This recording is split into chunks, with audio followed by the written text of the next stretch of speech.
Have you ever faced something difficult, something you knew deep down you should do, but felt zero motivation to begin?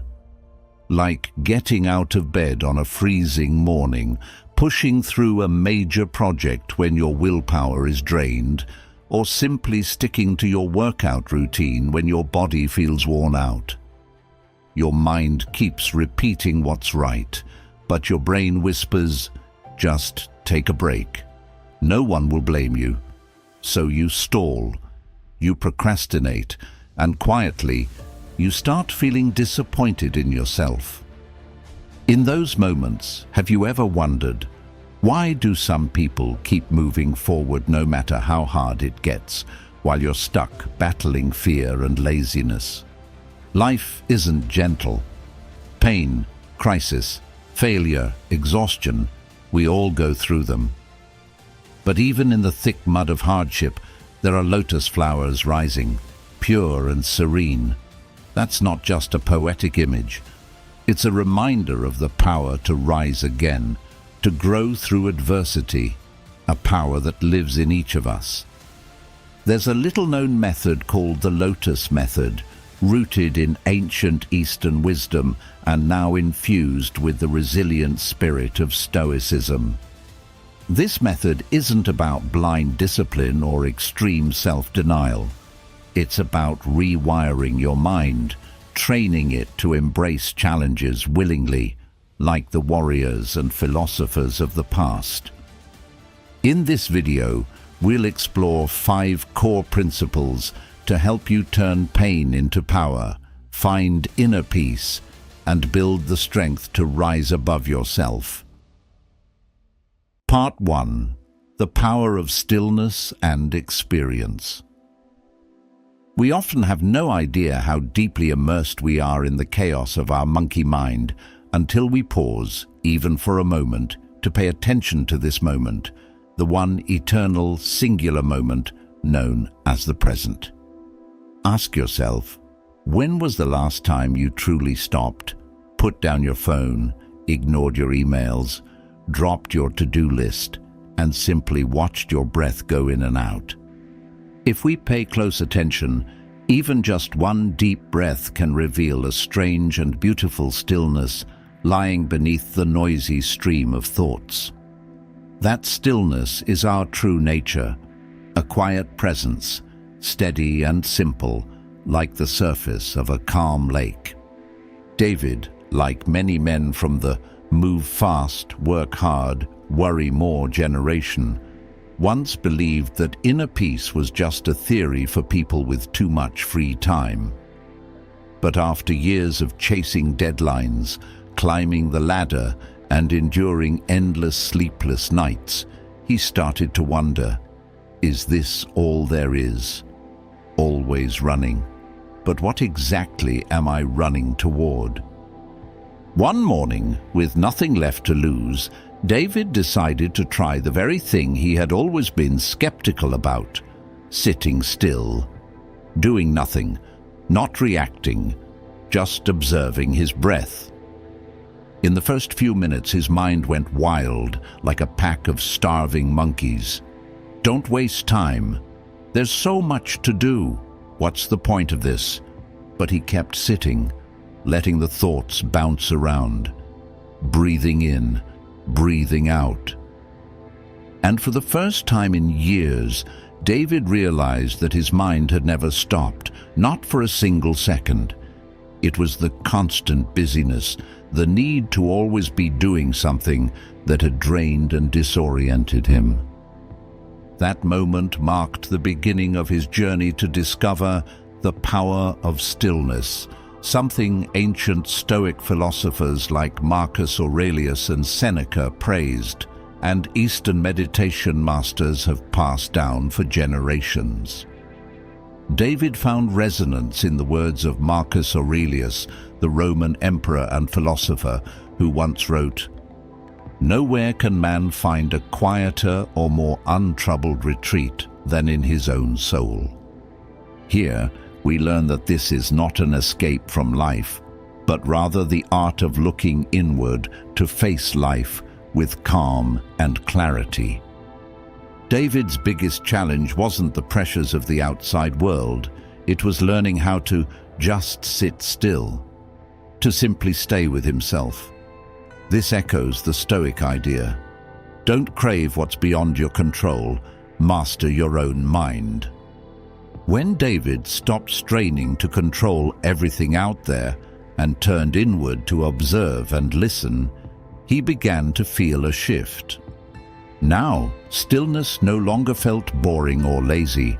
It became a doorway into a vast inner world.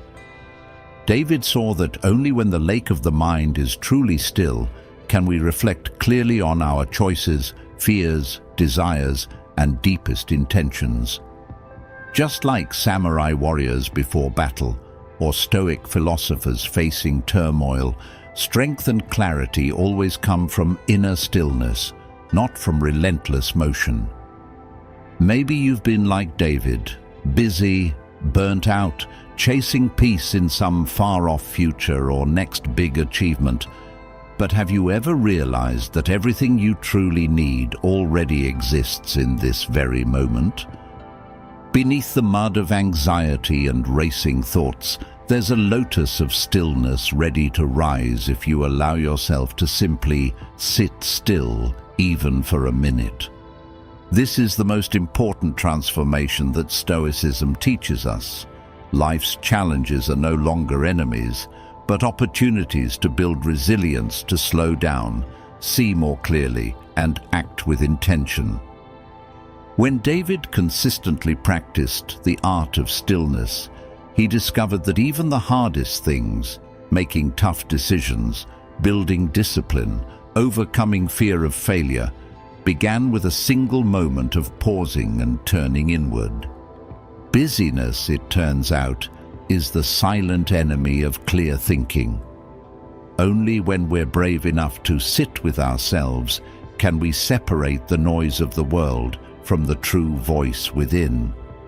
And from there, our actions no longer stem from pressure or fear, but from clarity and purpose, just like a lotus rising from the mud, not in a rush, not afraid, but with quiet power and grace. If you're still unsure, just try pausing for just 1 minute and observe yourself in this very moment. You might be surprised by the strength that stillness brings. And perhaps, like David, it will be the first step for you to do the hardest things with a mind that is steadier, wiser, and freer than ever before. Part 2. The fight with resistance. When you set a goal, you're filled with optimism. You envision your next destination, picturing your desired outcome, a finished product, a breakthrough project, or a major life change. Maybe you see yourself on stage, completing your presentation or receiving praise from colleagues and family. That's the honeymoon phase between you and your new aspiration. But the honeymoon doesn't last long. Very quickly, reality sets in. There's a gap, a steep climb between where you stand now and the summit you dream of reaching. Fear and doubt begin to creep in. Am I really good enough? How can I possibly stay committed all the way to the end? What if I fail? Welcome to the battleground. This is the stage where every goal truly begins to test your resolve. This is the dark side of setting goals. Resistance is a powerful, invisible force, sometimes quiet, sometimes fierce, that can hold anyone back. It's that lingering urge to procrastinate, those moments when you scroll through social media instead of getting to work. That instant you say, "I'll do it tomorrow," even though you know exactly what needs to be done right now. Resistance is the barrier between what you say and what you actually do. You're not alone in this fight. In fact, everyone experiences it. Take a familiar example. John, a man in his 30s, is building his career. Every morning, he's determined to wake up early, exercise, spend time on his personal projects, or learn new skills. He sets his alarm and lays out his workout gear the night before. But come morning, when the alarm rings, his brain starts to negotiate. Just 5 more minutes, a little more sleep won't hurt. Suddenly, those grand goals from the night before get drowned out by the pull of short-term comfort, the warm blanket, phone notifications, and new social media posts. He knows exactly what he should do, but his mind whispers, "Just relax, nobody's going to blame you." And once again, he breaks a promise to himself. Sound familiar? This isn't a sign of weakness or lack of motivation. It's a protective instinct wired into everyone's brain. Biologically, our brains are programmed to seek safety, avoid risk, and minimize pain, even if it's just the mild discomfort of getting out of bed a bit earlier than usual or the anxiety of starting something new. Tens of thousands of years ago, this instinct helped our ancestors survive. Today, it's become a hidden enemy, constantly pulling us toward ease, comfort, and procrastination. Understanding this, you realize the problem isn't laziness. It's that you're facing a very natural force, mental resistance. The mind is always generating reasons, doubts, and nudging you toward actions that feel good in the moment, even if you know they don't serve your long-term goals. Resistance isn't an enemy, it's an inseparable part of being human. If you only try to fight it, suppress it, you'll end up exhausted in a never-ending battle. But if you learn to recognize resistance and understand it, you'll open the door to real change. This is where the Stoic philosophers and Eastern meditation masters come in. They don't try to eliminate resistance, they learn to observe it calmly and without judgment. Seneca said, "We suffer more in imagination than in reality." Likewise, meditation teachers advise, look at your thoughts, feelings, and procrastination like an outsider rather than getting swept away by them. This is the crucial step of the Lotus method. Observe resistance, recognize it as it appears in your mind, feel it in your smallest habits from putting off work, skipping exercise, to doubting yourself. By identifying resistance, you stop being its victim. You become the observer, the driver. You don't have to force yourself into battle. Instead, you step back, take a deep breath, and realize, this is resistance showing up. It's just a temporary state of mind. It doesn't define me. Here, Stoic philosophy meets the spirit of mindfulness. Proactively accepting your limits and what you can control is the famous dichotomy of control by Epictetus. Instead of blindly fighting resistance, steer it in 3 ways. First, listen to your discomfort, but don't indulge it. Second, take small actions as soon as you notice yourself procrastinating. Third, turn observation into a tool for self-mastery. So, if you want to master yourself and achieve any goal, you need to learn to understand, accept, and guide the resistance within your mind, rather than simply fighting it. That's the crucial step to reprogramming your brain, so you genuinely want to take the difficult path instead of always searching for shortcuts. Remember, every time you recognize resistance and choose to act, you're one step closer to becoming the strong, self-disciplined person you aspire to be. Part 3. Armor into action. You may have heard of the armor of God, a sacred image found in the Bible, in fairy tales, and even in modern action movies. Maybe when you were young, you were taught that this armor was meant to protect you from evil forces, from temptation, from suffering. But as you grew up, you started to wonder, what is this armor really? Does it truly exist in our daily lives at work, in our relationships, or when we're struggling with difficult tasks? Or is it just a distant religious symbol, irrelevant when you have to wake up early, meet deadlines, or face your own procrastination? The truth is, in our modern world, this armor still exists, but not as shining metal or the words of ancient prayers. It's found in the way you face yourself in the small decisions you make every day. It's what shields you from the temptation to be lazy, from the fear of failure, from the endless cycle of procrastination. There's a famous song, The Lazy Song by Bruno Mars. It sounds fun and light-hearted, but underneath, it reflects a real condition of an entire generation. Today, I don't feel like doing anything. Have you ever found yourself singing that line, making excuses every time you gave up on a hard task, and allowing yourself to procrastinate? If so, you're not alone. In America, where individualism and hustle culture collide, many young and middle-aged people get caught in a loop. They crave success, yet their minds pull them back into the comfort zone. Many wrestle with the tension between the logic that tells them to move forward and the feelings that urge them to stop and rest. You know you should do the right thing, but your mind tells you to delay an endless internal battle.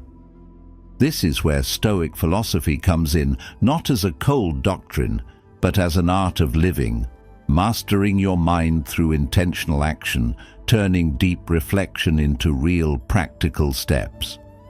Let's take the story of Joe, 42, a remote software engineer, single, living in a small apartment on the city outskirts.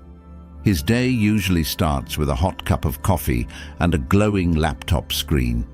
He likes listening to self-development podcasts, sometimes quietly smiling when the radio randomly plays Eye of the Tiger, the anthem of his youth that once made him feel unstoppable.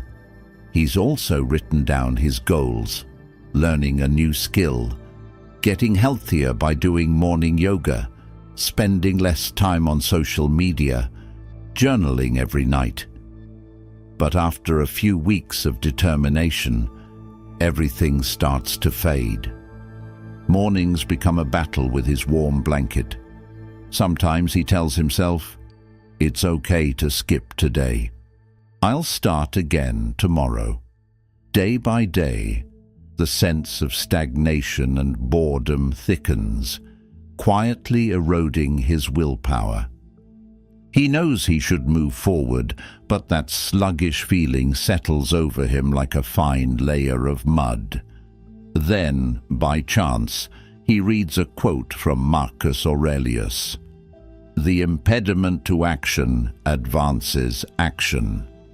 What stands in the way becomes the way." He stops. That sentence cuts through the worn-out armor of his excuses like an arrow. Suddenly, armor isn't something that keeps you away from hardship, but a state of readiness to go straight through it. Thoughts and reflections are only half the journey. If you just sit there, only dreaming of a disciplined life, you'll sink into the illusion of endless preparation.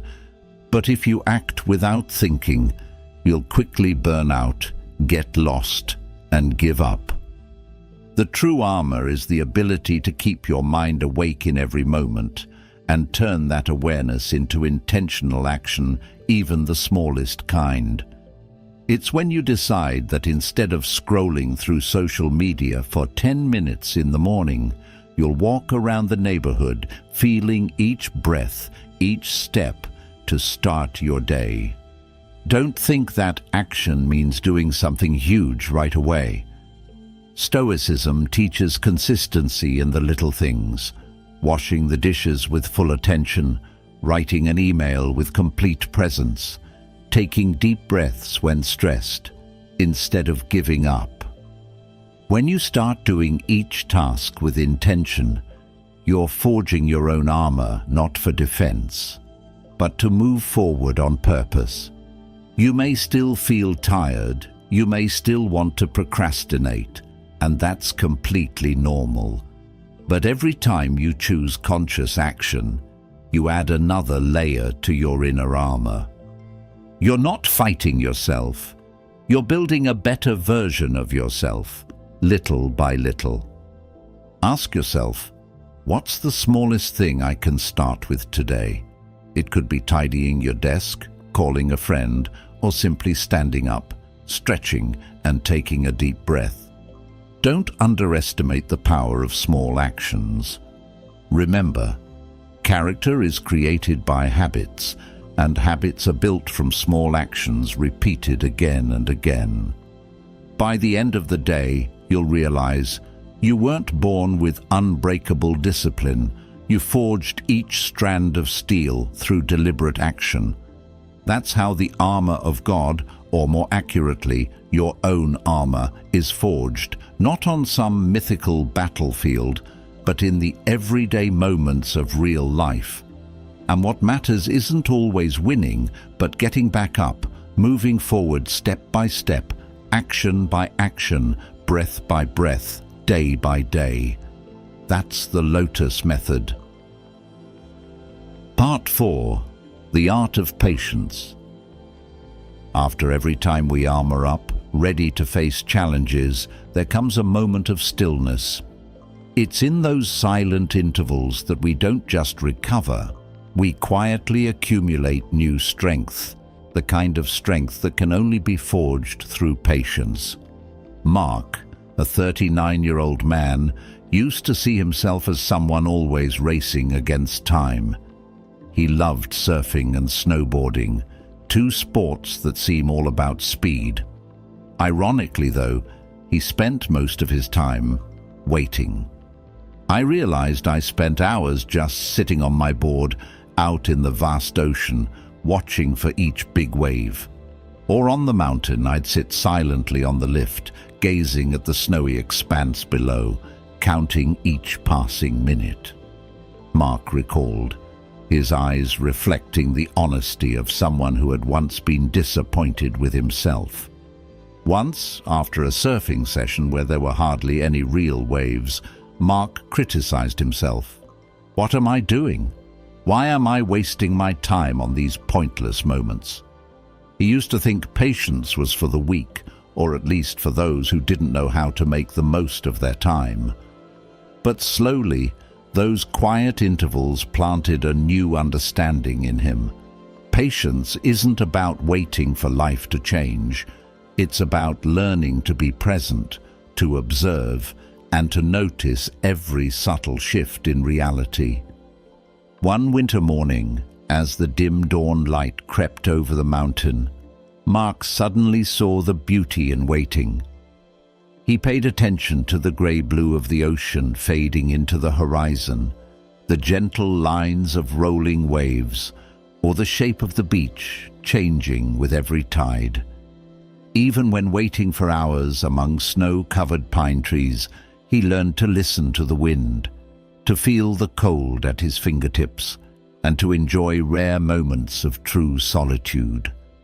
Mark's story is no different from the journey most of us are on, being patient with our growth, waiting for results after many efforts with no immediate payoff. Especially for leaders, entrepreneurs, managers, even fathers in a family, we must learn to wait for many things, for our efforts to be recognized, for trust to be built, for those around us to unite, for challenges to be overcome, and for lasting impact to take shape. These periods can fill us with doubt, impatience, and the nagging question, am I on the right path? But the truth is, as Auguste Rodin, the famous French sculptor, once said, patience is also a form of action. Patience is action, not passivity or doing nothing. On the contrary, it's the active will to hold back, to resist being swept away by fear or the urge to fill a void. Stoic philosophy calls this the art of actively enduring, the courage to welcome what has yet to come, the readiness to move forward even when the outcome is uncertain.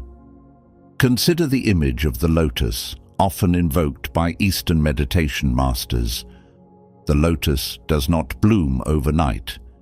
It rises slowly from the mud, quietly pushing through murky water, inching its way toward the sun.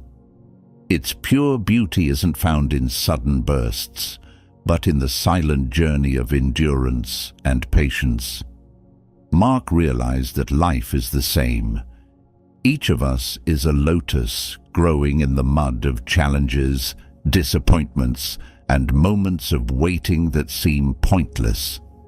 In Stoic philosophy, amor fati, love of fate, means accepting every twist and turn as it is, not forcing outcomes, not rushing for instant success. Socrates once wrote, "Let him that would move the world first move himself."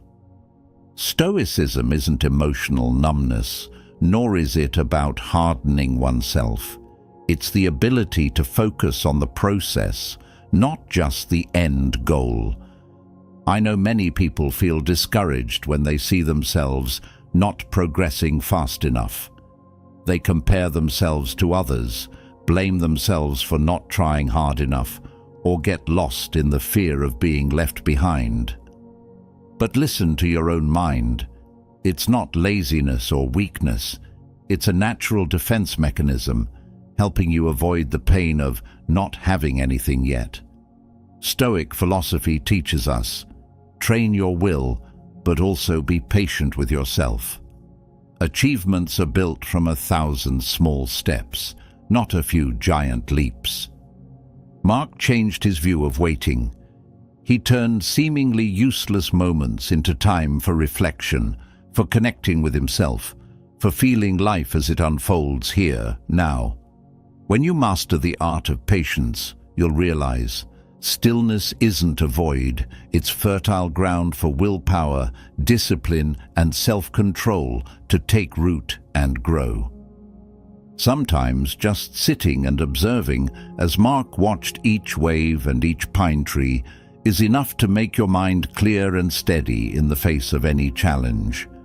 Believe that when you're patient, you are actively building a silent, resilient power like the lotus rising from the mud, like every true leader quietly shaping lasting influence through each small action, each daily choice. Patience isn't about waiting in despair. It's about living every moment to the fullest along your journey. Part 5. Embrace the flow of life. Life, with all its complexity, often brings unexpected challenges.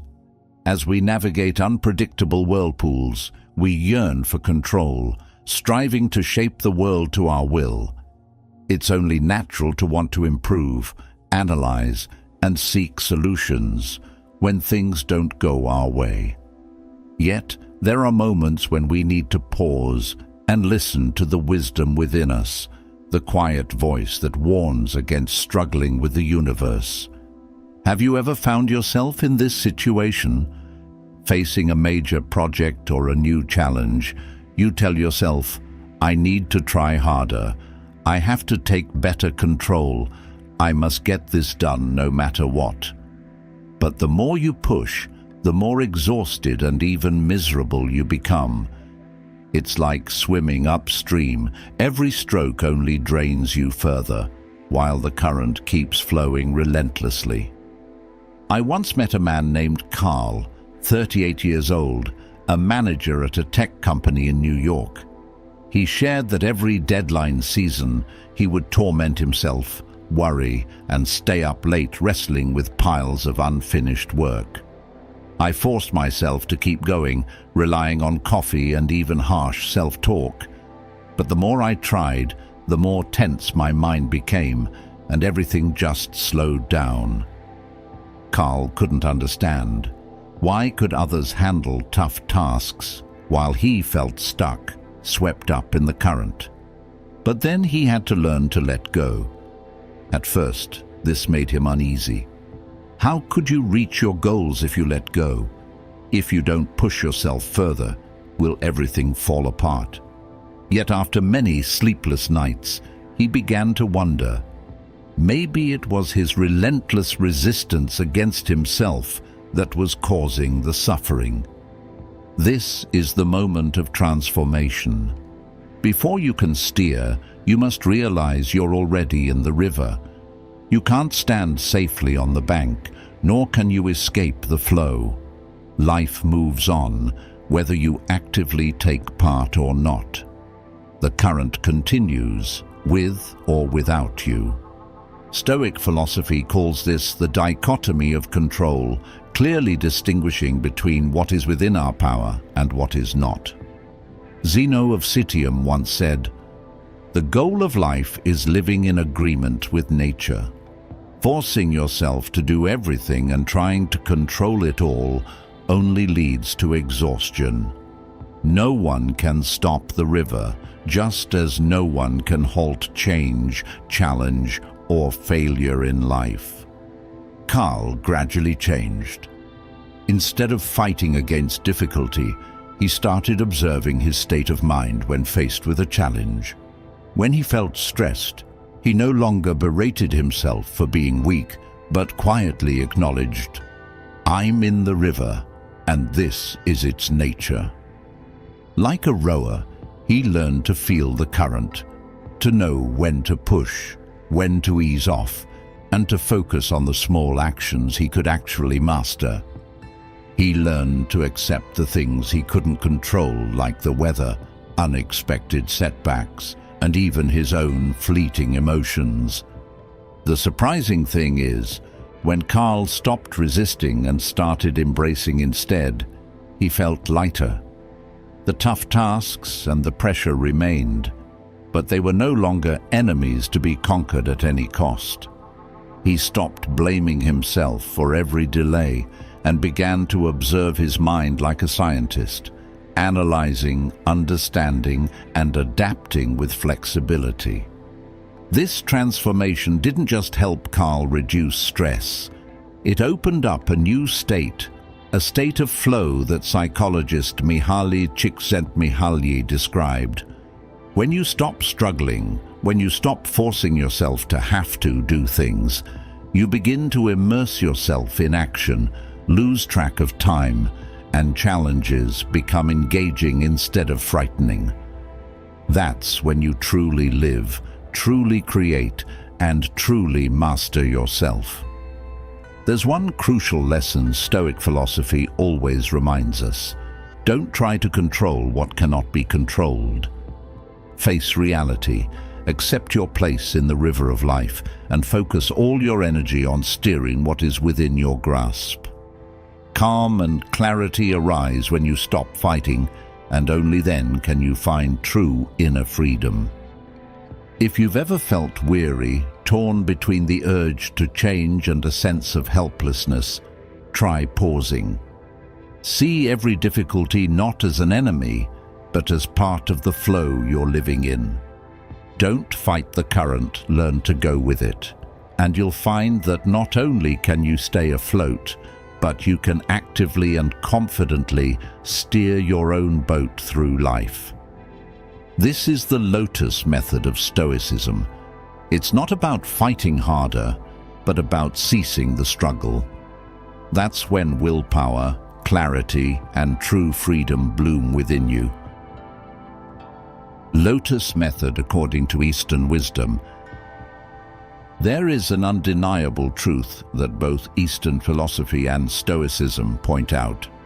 In order to mature and truly master ourselves, we must learn to walk through difficulties, not avoiding them, not complaining, but facing them head-on, accepting and transforming.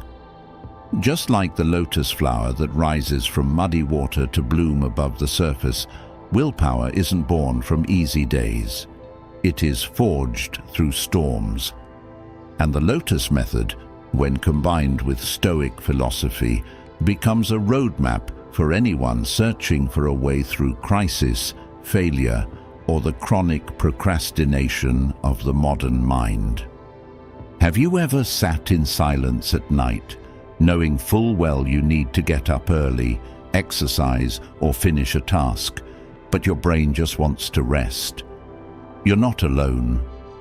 Steve, a regular friend of mine, 28 years old, working an office job, has felt the same way. The pressure of work, family expectations, and an obsession with success often trapped him in cycles of procrastination and self-blame. But everything changed when Steve started living like a lotus. Instead of asking why things were hard, he quietly accepted the mud, then gradually rose above it, step by step. Step 1. Nintai, the seed of patience. Every change begins in darkness. The lotus seed lies deep in the mud, enduring the cold and the dark. This is Nintai patience. Steve used to dread cold, early mornings and stressful meetings, but he began to observe that discomfort without judging or resisting it. Modern psychology calls this psychological flexibility, accepting negative emotions without letting them control you. Instead of bracing himself against fatigue, Steve would sit quietly, take a deep breath, acknowledge the discomfort, and say to himself, "Right now, I am planting the seed of willpower." Action for you. When you find yourself avoiding something difficult, pause. Breathe slowly. Acknowledge the emotion present. That's the mud. That's your starting point. Step 2. Shisei, the posture of purpose. When the lotus seed starts to rise, it moves toward the light. Samurai call this shisei posture, intention, presence. Steve realized that every time he slouched or looked down, he felt more afraid and less motivated. But just by sitting up straight, taking a deep breath, and standing confidently, a different feeling would rise, a quiet confidence. Stoic philosophy teaches, we cannot control circumstances, but we can always control how we respond. The body leads the mind, an idea both ancient and scientifically proven. Before every important meeting, Steve would spend a minute adjusting his posture, breathing deeply and clenching his hands just a little. He'd walk in with a clear intention. I'm not running away, I'm stepping forward. Action for you. Never underestimate the power of posture. When you're about to do something hard, adjust how you sit or stand. Your presence sets a new current for your mind. Step 3. Kansho, the reflection of growth. The higher the lotus grows, the more light it receives, and it begins to see its own reflection in the water. This is Kansho, self-reflection. Steve used to finish tough tasks and just move on, never realizing he'd made progress. But when he started spending a few minutes each week to record what he'd overcome, even if it was just waking up 10 minutes earlier, finishing a workout, or daring to voice his opinion, he saw himself growing stronger. This echoes what Seneca emphasized. An unexamined life is not worth living. Your brain needs proof that you're progressing. Noticing and reflecting creates lasting motivation, and you'll stop relying on outside praise or fleeting success. Action for you. Every week, ask yourself, what have I overcome? What have I learned? Write it down, so every small action becomes the root of greater willpower. Step 4. Kaka, blooming through hardship. Finally, the lotus blooms, not because conditions are ideal, but because it has overcome all darkness. Steve used to think success was a dramatic moment of glory, but he gradually realized that strength comes from repeating hard things day after day, unseen by anyone. Your brain learns through repetition. The more you face difficulties, the easier they become. Discipline isn't about punishing yourself. It's about building a new identity. I am someone willing to face and overcome hardship. Steve no longer fears small challenges because he knows that's the only way to bloom. Action for you. Every day, choose one hard thing, something small but meaningful to you. Do it repeatedly until your brain stops reacting so strongly to challenges.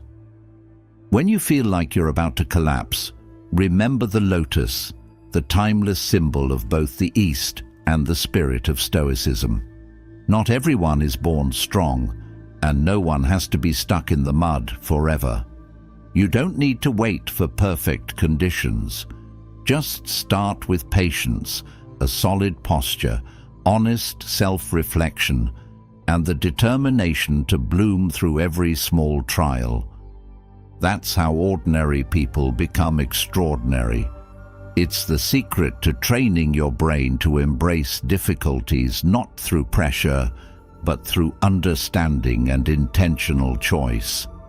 The Lotus Method, a fusion of Eastern and Western wisdom, invites you to step out of your comfort zone to become the best version of yourself. And next time your mind whispers, "This is too hard," remember, flowers only bloom after making it through the mud. Strength is the same. It's waiting for you on the other side of endurance. On the journey to mastering yourself, we have explored together why the brain tends to avoid difficult things, how Stoic philosophy illuminates modern willpower, and how the Lotus Method empowers us to reprogram our minds to face challenges head-on. Real-life examples, stories from philosophers and athletes, as well as scientific research, all prove one thing. You are not lazy. You are simply facing a natural mechanism within yourself. The real question is, will you choose to accept it as it is, or will you choose to change? So, where are you on this journey? Are you still struggling with yourself every day, or are you ready to try the Lotus Method? Start with just a small step.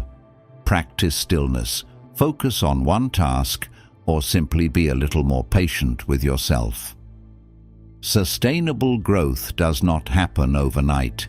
It grows gradually with every small effort you make. Are you ready to commit to doing something difficult today? Share your story or your questions in the comments below. Don't forget to like, share, subscribe, and keep following us so you won't miss any Stoic journeys with us.